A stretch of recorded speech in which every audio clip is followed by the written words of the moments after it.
제가 여기를 서도 되는지 사실 고민을 많이 했거든요. 근데 하나님께서 또 우리 목사님을 통해 말씀해 주셨다 생각을 하고 정말 친정에 온다는 마음을 갖고 왔습니다. 네.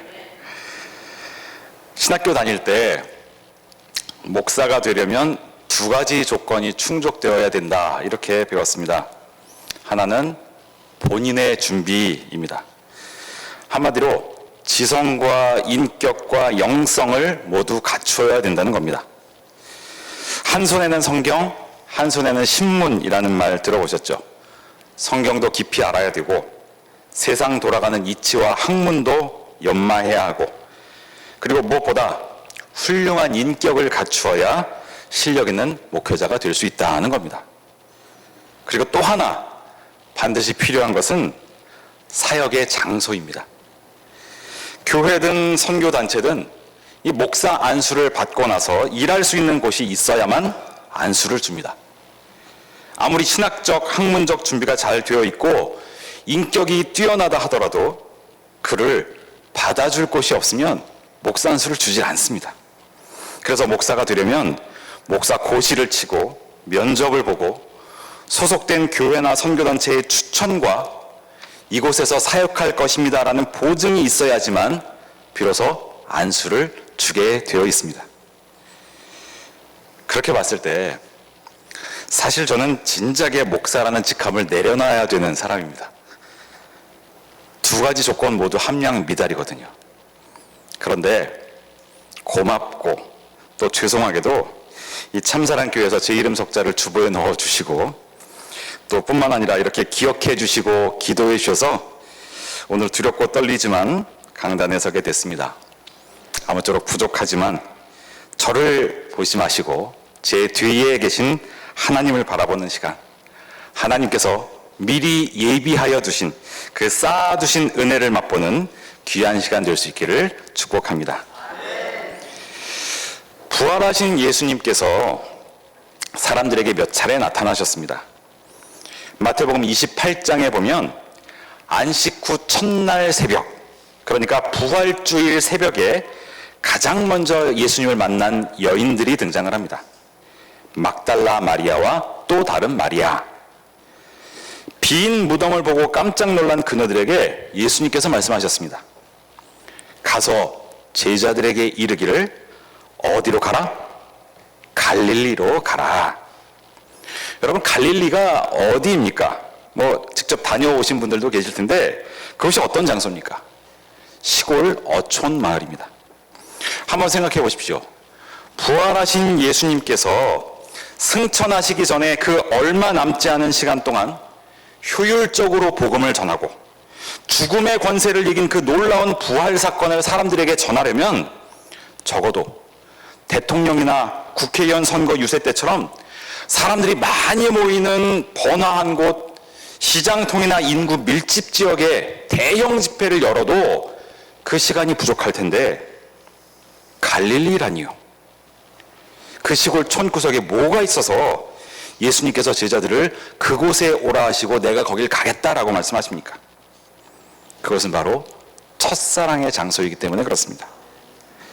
생업에 종사하던 그들이 예수님을 만나 제자로 부름받은 장소가 바로 거기였고, 그렇기 때문에 예수님께서는 다른 곳이 아니라 갈릴리에서 너희를 만나겠다라고 하셨던 겁니다. 그런데 오늘 본문 말씀에 보니까 제자들은 예수님께서 명령하신 갈릴리로 가질 않고 모처에 숨어서 두려워 떨고 있는 것으로 설명하고 있습니다. 이 요한복음 20장 그 앞부분을 보면 마태복음과는 조금 다르게 예수님의 부활 기사가 나타나고 있습니다. 막달라 마리아가 빈 무덤을 찾아갔을 때 여인들뿐만 아니라 예수님 제자 중에도 2명이 함께한 것으로 나타나고 있습니다. 시몬 베드로와 또 한 명의 제자다 이렇게 말씀하고 있는데 그들 역시 예수님께서 누우셨던 자리가 깨끗하게 정리된 것을 보았고 그리고 예수님의 그 빈 무덤을 통해 분명히 이분이 어디로 가셨다는 것을 알았지만 그러나 아직까지 부활이라고는 생각하지 못하고 있는 것을 볼 수가 있습니다. 그러니까 결국은 이 두 가지의 내용을 종합해서 말씀드리면, 직접 현장에 찾아가서 예수님께서 누우셨던 그곳이 비어있는 빈 무덤을 확인한 제자도 있었고, 그리고 부활하신 예수님을 만나서 대화를 나누었던 여인들로부터 부활 소식을 전해 들었지만 아직까지 부활에 분명한 확신을 갖지 못하고 있고, 그리고 무엇보다 그 여인들로부터 전해 들은 예수님의 명령인 갈릴리로 가라는 그 말씀도 따르지 않은 채 폐잔병처럼 숨어서 문을 걸어 잠그고 바깥 상황만 살피고 있던 것이었습니다. 이때 예수님께서 제자들에게 나타나셨습니다. 가장 먼저 평안의 축복을 말씀하십니다. 너희에게 평강이 있을지어다. 불안과 공포에 떨고 있는 그들에게 가장 먼저 예수님은 안심을 시켜주셨던 것입니다. 그리고 손과 옆구리를 보여주셨습니다.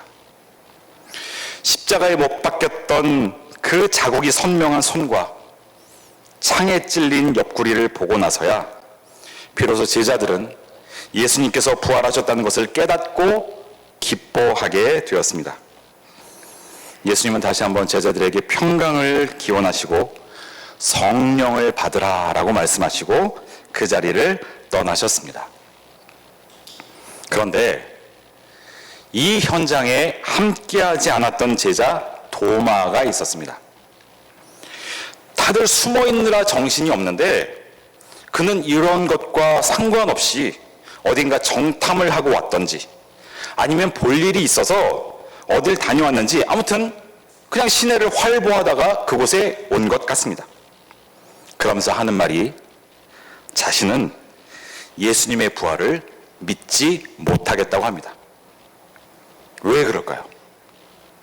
요한복음 20장 25절 말씀 우리 다시 한번 읽어보겠습니다. 20장 25절 시작. 다른 제자들이 그에게 이르되 우리가 주를 보았노라 하니 도마가 이르되 내가 그의 손에 못자국을 보며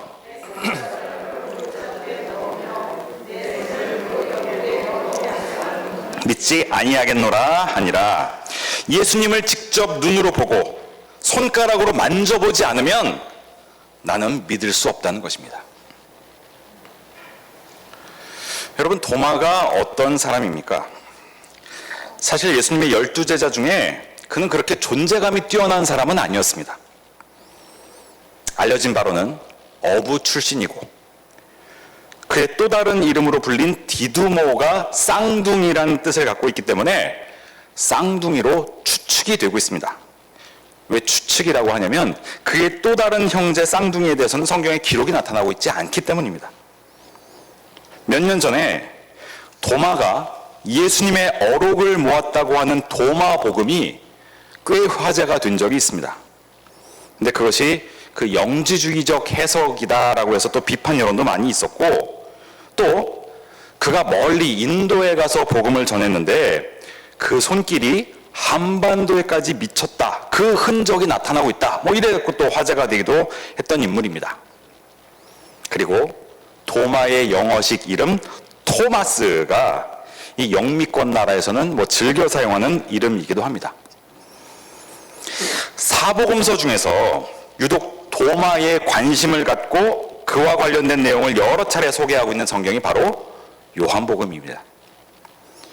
이 요한복음 11장에 보면 그의 존재가 확 드러나게 되는데, 예수님의 사랑을 많이 받은 인물 나사로가 갑자기 중환병에 걸려서 죽게 되었습니다. 이 과정에서 나사로가 아프다는 소식을 예수님께서 들으셨지만 한 걸음에 달려가지 않고 며칠을 유하셨죠. 그러자 제자들은 이렇게 생각을 합니다. 그 지역이 매우 위험한 곳이기 때문에 예수님을 반대하는 사람들에게 잡혀서 고초를 당할 수가 있기 때문에 예수님께서도 어쩔 수 없이 그곳에 가기를 꺼려 하시는구나. 그런데 나사로가 죽었다는 소식을 듣자 이제는 예수님께서 그를 살리기 위해 그곳에 가자고 하십니다. 그러자 도마가 말하죠. 뭐라고 하죠? 우리도 주와 함께 죽으러 가자. 호기롭게 주님 가신 길이 그 죽음의 길이라 해도 저는 그 길을 따르겠습니다 라고 말하는 겁니다. 그런데 아직까지는 이 도마가 온전히 예수님의 십자가와 그 고난의 길을, 그 부활의 사건을 이해한 것은 아니었습니다. 왜냐하면 요한복음 13장 14장에 이런 내용이 나오거든요. 예수님께서 제자들에게 십자가의 죽음을 설명하십니다. 그리고 베드로가 닭 울기 전에 3번 부인할 것을 말씀하십니다. 그러면서 근심하지 말아라. 내가 곧 다시 올 것이다. 내가 가는 길을 너희도 안다. 그러자 도마가 질문을 합니다. 요한복음 14장 5절 6절에 또 한번 찾아볼까요? 요한복음 14장 5절 6절을 저와 여러분이 같이 읽겠습니다. 아주 더 중요한 구절이니까 한번 같이 읽습니다. 14장 5절 6절 시작. 도마가 이르되 주여 주께서 어디로 가시는지 우리가 알지 못하거늘 그 길을 어찌 알겠사옵나이까. 예수께서 이르시되 내가 곧 길이요 진리요 생명이니 나로 말미암지 않고는 아버지께로 올 자가 없느니라. 아멘. 이렇게 볼 때 아직 도마는 예수님의 죽으심과 부활과 그 놀라운 비밀에 대해서 분명히 깨닫지는 못하고 있습니다. 그런데 여기서 우리가 살펴봐야 될 중요한 것은 도마와 예수님의 문답을 통해 우리에게 엄청난 진리가 전달되고 있다는 것입니다. 도마가 이르되, 예수님께서 이르되, 이러시면서 뭐라고 말씀하셨어요? 내가 곧 길이요 진리요 생명이니 나로 말미암지 않고는 아버지께로 올 자가 없느니라. 이것이 바로 도마의 질문에 대한 예수님의 답변이었다는 사실, 놀랍지 않으십니까? 그러므로 도마는 열정이 넘치는 사람이었고 호기심과 궁금증이 많아서 질문을 많이 했던 제자였고, 그래서 예수님의 대답을 통해 우리에게 이와 같은 진리의 말씀을 전해주게 만든 일종의 도우미 역할, 산파 역할을 했던 인물로 우리는 생각해 볼 수 있습니다. 여러분, 이 질문한다는 것이 이 좋은 겁니까? 나쁜 겁니까? 만약에 제가 이제 설교 끝부분에 자, 여러분 혹시 질문 있습니까? 이렇게 얘기를 한다면 여러분 어떤 반응을 보이실까요? 아니 왜 갑자기 나한테 이러신디야? 뭐 이러면서 이제 눈 깔고 눈 마주치지 않으려고 뭐 그럴 분들이 대부분일 것 같습니다. 뭐 제 경험으로 봤을 때. 뭐 오래전에 교생 실습을 나갔던 고등학교 학생들도 그랬고, 뭐 교회에서 학생들을 지도할 때, 뭐 교인들 대상으로 성경 공부를 할 때도 참 그런 부분이 좀 답답하긴 했습니다. 뭔가 좀 알아들었나 싶어서 이제 질문을 하면 다들 그냥 다른 데 쳐다보고, 그럼 그게 알아서 그러는 건지 모르는데 아는 척 하는 건지 이 구분이 안 될 때가 많이 있습니다. 그런데 우리가 자녀를 키우면서 말을 배우기 시작하면 무슨 말 제일 많이 합니까? 이게 뭐야? 저게 뭐야? 길을 가다가도, 집안에서도, 뭐 TV를 보고 책을 보면서도 궁금한 것만 생기면 물어봅니다. 이게 뭐야? 저게 뭐야? 그런 질문을 통해서 언어를 배우고 사물을 익히고 새로운 세계에 눈을 뜨는 것입니다. 그런데 이 아이가 자라서 청소년 사춘기가 되면 돌변합니다. 어떻게 될까요? 몰라도 아는 척, 알아도 무덤덤. 뭘 물어봐도 대답도 없고 그저 만사가 귀찮은 듯, 요즘 말로 해서 신경 꺼달라는 표정으로 그렇게 있으면 참 속 터질 때가 한두 번이 아닙니다. 그런데 여러분, 신앙생활은 어떻습니까? 우리가 신앙의 첫사랑에 빠져 있을 때는 모든 것이 신기하고 새롭습니다. 밤을 새워 성경을 읽어도 지루하거나 졸립지 않고, 몇 시간을 기도하고 찬양해도 질리기는커녕 눈물, 콧물이 쏟아지고 주님과 함께하는 기쁨에 감격합니다. 말씀과 신앙생활에 궁금한 것, 답답한 것이 있으면 수시로 목회자에게 달려가서 질문을 하고 거기서 작은 깨달음이라도 얻으면 그렇게 좋아합니다. 그러던 시간이 1년, 2년, 10년, 20년 지나면 어떻게 될까요? 몰라도 아는 척, 알아도 무덤덤. 기도도 찬송도 설교도 재미없고 지루하기만 합니다. 뭔가 문제라는 생각은 들지만 나의 이런 모습을 다른 사람이 알게 되면 창피하니까, 그리고 무엇보다 하나님이 아시게 되면 혼날까봐, 벌 받을까봐, 복 주지 않으실까봐 경건한 척, 고상한 척, 다 아는 척. 쉽게 말해서 신앙의 사춘기, 신앙의 갱년기에 파묻혀버리게 되는 경우가 많이 있습니다. 이스라엘 백성들이 광야 40년을 지내면서 무엇을 먹고 살았죠? 만나를 먹었습니다. 그것을 주신 이유가 뭡니까? 네, 먹고 살라고 주셨습니다. 그런데 단순히 그래, 내가 뭘 해도 하루에 밥 3끼 못 먹고 살겠냐, 봐라, 하나님께서 이처럼 공짜 밥 주지 않냐, 그것을 깨닫게 하기 위해서 주신 것이 아니죠. 만나의 이름, 무슨 뜻을 갖고 있죠? 이것이 무엇이냐. 매일매일 일용할 양식을 받아 먹으면서 이것이 무엇입니까? 이것이 웬 은혜이고 웬 축복이고 기적입니까? 그것을 기억하라고 그것을 내려주신 겁니다. 오늘도 나를 위해 하늘 양식 만나를 하나님께서 내려주십니다. 그것은 사람이 떡으로만 살 것이 아니라 하나님의 말씀으로 산다는 것을 깨닫게 하기 위해 당시에도 내려주셨고 지금도 저와 여러분에게 내려주신다는 사실을 꼭 기억할 수 있기를 부탁을 드립니다. 당연한 것은 없습니다. 지금 우리가 코로나 시대를 보내면서 그것을 새삼 느끼지 않습니까? 예전엔 당연했던 것들이 얼마나 새롭고 신기하고 놀라운 것들이었는지, 그 안에 담겨있는 하나님의 축복과 이 비밀을 깨달을 수 있기를 부탁을 드립니다.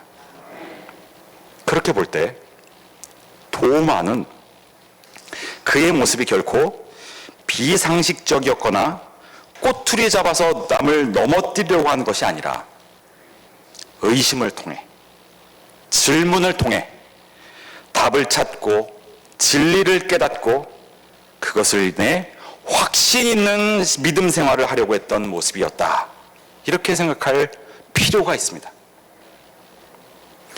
이렇듯 의심하고 질문하고 확인한다는 것은 신앙생활에서 매우 중요한 덕목입니다.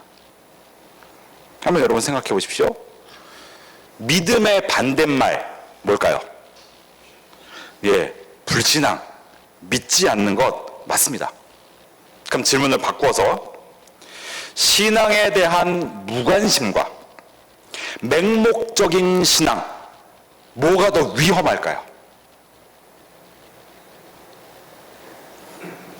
기독교 역사와 인류 역사를 보면 이 맹목적인 신앙, 무비판적인 신앙이 매우 위험하다는 것을 우리는 쉽게 발견할 수가 있습니다. 중세 십자군 전쟁이 그랬고요. 지금도 이슬람 과격 분자들의 그 테러 공포로 전 세계가 떨고 있는 것을 보면 이 맹목적인 신앙이 얼마나 위험한 것인지 우리가 발견하게 됩니다. 사실 수많은 이단 사이비 집단들도 따지고 보면 이 정통교회와 정통신학의 테두리 안에 있다가 누군가 삐뚤러 나갔는데 그들의 우두머리 교주를 맹목적으로 추종하는 사람들이 모여서 이 위험해지는 그 모습들을 우리가 생각하게 됩니다. 사실 교주 혼자서 할 수 있는 게 뭐가 있습니까? 그 주변에 있는 사람들 때문에 그것이 위험해지고 어떤 세력을 갖게 되는 것, 그것입니다. 그러므로 우리는 이 질문에 대해 두 가지를 생각해 봐야 됩니다. 하나는 함정에 빠뜨리고자 하는 질문이 있습니다. 예수님 당시에 바리새인, 사두개인 종교 지도자들이 그랬습니다. 어떻게든 올가미에 예수님을 걸리게 하기 위해서 수단과 방법을 가리지 않았습니다. 마치 함정 수사를 하듯이 집요하게 질문하고 뭐라고 대답하는지 보자 이러면서 있던 사람들이 바로 그들이었습니다. 그들이 성경을 몰라서, 신앙이 뭔지를 몰라서 그게 아니었습니다. 그렇다면 또 하나의 질문의 유형은 어떤 게 있을까요? 진리를 구하는 질문이 있습니다. 밤에 예수님을 찾아왔던 니고데모가 그랬죠. 사람이 어떻게 거듭날 수 있습니까? 중생의 비밀이 무엇입니까? 그에게는 자신의 지위와 학문과 상관없이 예수님의 가르침을 배우고 또 그 역시 구원과 영생의 기쁨을 얻기 위해 예수님을 찾아왔던 것이었습니다. 그리고 또 한 사람, 오늘 본문에서 살펴보고 있는 도마입니다. 이 의심하는 것이 뭔가 안 좋은 쪽으로 답을 정해놓고 그쪽으로 몰아가면 굉장히 본인도 괴롭고 위험에 빠뜨리게 됩니다. 의처증, 의부증 뭐 그런 것도 사실은 이 괜한 의심이 점점 커지다 보면 이런 일들이 생기는 것이고, 또 그 밖에도 수많은 사건 사고들이 잘못된 의심에서 출발하는 것을 우리는 쉽게 찾아볼 수 있습니다. 그런데 도마는 예수님을 사기꾼으로, 거짓말쟁이로 몰아가기 위해서 질문하고 의심하는 것이 아니었습니다. 그저 예수님께서 십자가에 달렸다가 살아나셨다면 그분의 부활을 내가 믿기 위해 손의 못자국과 옆구리의 창자국을 내가 한번 보고 싶다. 내가 그것만 본다면 내가 확실히 그분의 부활을 믿을 수 있겠다. 이런 합리적인 의심을 하고 있는 것입니다. 여러분, 신앙생활하면서 의심이 든 적 없으십니까? 하나님이 왜 이러실까? 어떻게 이런 일이 일어날 수 있을까?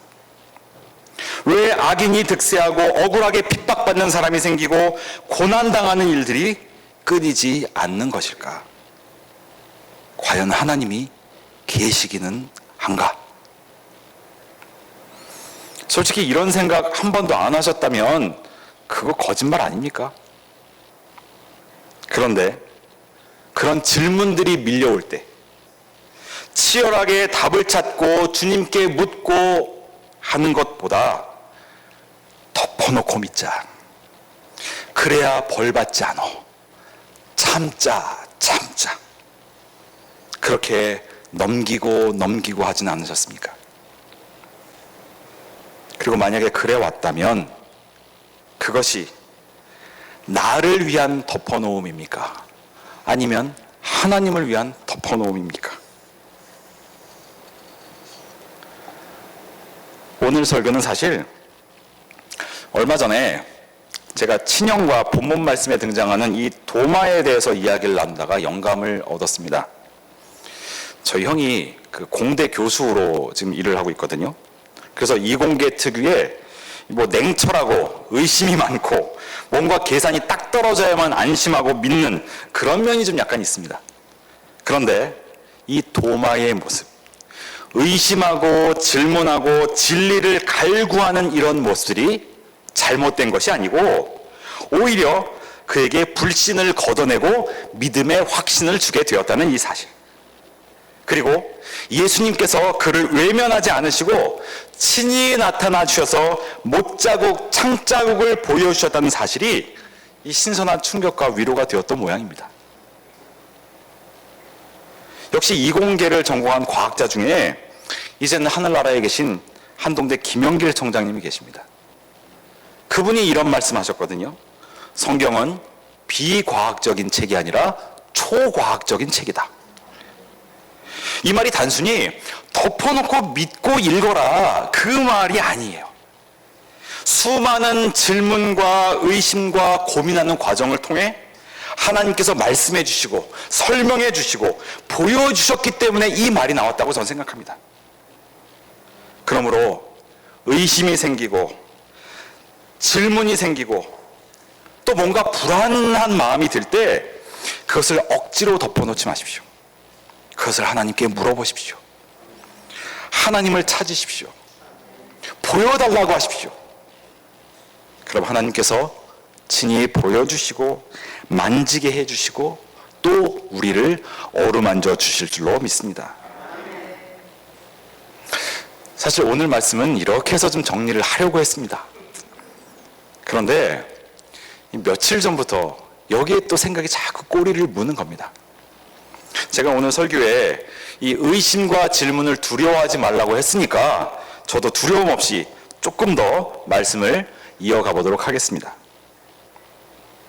도마가 이처럼 특별히 모난 사람, 비난받을 사람이 아니라 일반적인 사람이고 호기심 많고 의욕이 넘치고 뭔가 자기가 이해할 수 있는 답을 얻으려고 노력하는 사람이었다면 이런 사람들 우리 주변에 많이 있지 않습니까?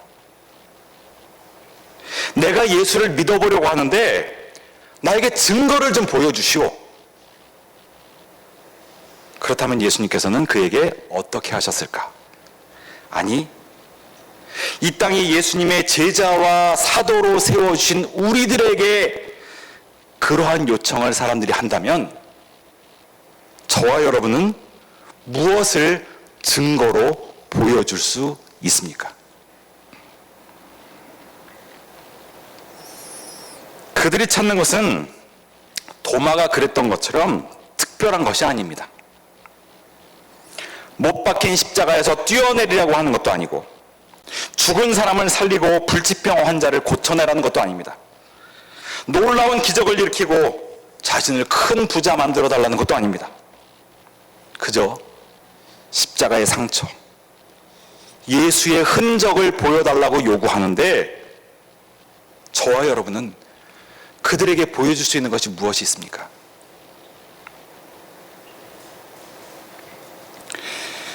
제가 일하는 가게에 어쩔 수 없이 새벽부터 밤까지 TV를 뉴스 채널로 고정하는 경우가 많이 있습니다. 몇 시간 뉴스를 보면 더 이상 새로울 것도 없는데 찾아오는 분들이 다 그것을 요구하니까 할 수 없는 경우가 많이 있는데 뉴스라는 게 좋은 소식, 굿 뉴스보다는 이 슬프고 기분 나쁘고 화나는 소식들이 더 많은 게 사실 아닙니까? 제가 볼 때는 80% 이상, 어떨 땐 90%, 지금 같은 코로나 상황에서는 거의 100% 이 안 좋은 소식들이 들리는 것처럼 느껴지기도 합니다. 그런데 그 뉴스의 내용 중에 간혹 교회와 목회자와 성도들에 관련된 안 좋은 뉴스가 나오면 참 표정 관리가 어렵습니다. 방역 수칙을 어긴 어느 교회와 선교단체에서 집단 감염이 일어났다. 입에 담을 수도 없는 불미스러운 일들이 교회와 목사가 연관되어 있다. 이런 얘기가 나오면 그와 관련된 사람들의 반응이 제 귀에 자꾸 들립니다. 그분들은 제가 목사인 걸 모르기 때문에 그냥 자연스럽고 편하게 이야기들을 하거든요. 그러면 왜 이렇게 돈 떼어 먹은 목사 장로가 많고 갯돈 들고 도망간 권사 집사님들이 많이 계시고 하여튼 온갖 사기꾼들이 모여있는 것이 범죄인의 소굴이 교회인 것처럼 느껴지기도 합니다. 정말 부끄러워서 귀를 막고 싶은 순간이 여러 번 있습니다. 게다가 손님들 중에 교인인 것을 뻔히 아는데 어떻게 해요? 한 명이 대표 기도를 하고 호칭이다 장로님, 권사님, 집사님 이렇게 부르는데 까탈스럽기가 이루 말할 수가 없고 본인들이 해결할 수 있는 걸 자꾸만 불러제끼고 시끄럽고 하는 이야기들이 목회자나 교인들이 서로 험담하고 본인들이 사고 치고서도 사과 한마디 하지 않는 실수하고서도 그래서 주변 사람들 눈살이 찌푸러지고 그래서 이런 분들이 이제 가게를 나가면 이 직원이 이제 정리를 하다가 이런 말을 합니다. 저분들은 교회 다니는 것 같은데 왜 이렇게 매너가 형편없네요? 그런 말들 들으면 저도 참 얼굴이 화끈거려서 이 고개를 들 수가 없습니다. 게다가 제가 며칠 전에도 사실 경험을 했는데 정말 안타까운 것은 일부러 저를 보기 위해 찾아와서 뭐 식사하면서 이런저런 이야기를 하시는 분들이 가끔 계십니다. 근데 그분이 이러는 겁니다. 목사님, 전 아직 교회를 다니질 않습니다. 교회를 다닐 수가 없습니다. 어떡하죠? 목회자와 성도들로부터 받은 상처가 너무 커서 그 실망감에 교회를 못 다니겠다는 겁니다. 뭐 저 역시 상황인지라 뭐 달리 뾰족하게 해드릴 말씀은 없고 좀 위로하고 그럽니다. 물론 참사랑 교회 꼭 가보시라는 얘기를 합니다. 근데 솔직한 심정은 그분 손잡고 펑펑 울고 싶을 때가 많이 있습니다. 어쩌다 한국교회가 이렇게 되었는지, 목회자의 성도들의 삶이 이렇게 비난과 조롱거리가 되었는지 너무 마음이 아픕니다. 반대로 믿지 않는 그들에게 예수 그리스도의 향기를, 십자가의 흔적을 보여줄 수만 있다면 그들도 도마처럼 의심을 버리고 참 신앙인이 되어서 교회를 찾게 되지 않을까. 그것이 바로 우리들이 꿈꿔야 될 그런 사명이 아닐까 생각이 들었습니다. 도마, 그는 예수님의 제자 중에 가장 멀리까지 나아가서 복음을 전하고 순교의 피를 흘렸던 사람이었습니다. 도마가 찾아가 선교한 그 인도는 여러분 기독교 인구가 얼마쯤 되시는지 아십니까? 뭐 물론 인도가 13억 인구 대부분의 힌두교인이기 때문에 뭐 우리가 잘 모르고 넘어가는 경우가 많은데 대략 2.5%에서 3% 정도 기독교인이 된다고 합니다. 수치상으로 3천만 명에서 4,500만 명. 더 많이 보는 분들은 한 7천만 명까지 기독교 인구로 계산을 하더라고요. 별로 안 놀라우신가요? 남인도 최대 도시 첸나이에 가면 이 도마 기념교회, 도마 순교교회가 세워져 있습니다. 그곳에서 도마는 창에 찔려 순교를 당했고 죽는 순간까지 복음을 전했다고 합니다. 그 한 알의 씨앗이 이처럼 커다란 결실을 맺게 되었다는 사실 잊어서는 안 될 것입니다. 사랑하는 성도 여러분, 도마와 같은 인생, 의심이 확신이 되고 그 확신이 나를 이끌어 죽을 때까지 충성한 주의 일꾼으로 살고 싶지 않으십니까? 또한 내 주위의 사람들을 그러한 존재로 세우고 싶지 않습니까? 저는 오늘 본문 말씀이 저와 여러분에게 그러한 도전을 하고 있다고 생각합니다. 비록 의심 많고 질문 많고 이기주의자, 회의주의자처럼 보일지라도 예수님께서는 그를 만나주셨고 못자국, 창자국을 보여주셨고 그에게 용기와 확신을 심어주셨습니다. 그로 말미암아 인생 역전된 복음 전도자로 살아가는 사람, 그리고 주위에 그런 신실한 주의 일꾼들을 세워나가는 저와 여러분이 되기를 주의 이름으로 축원합니다. 기도하시겠습니다. 사랑과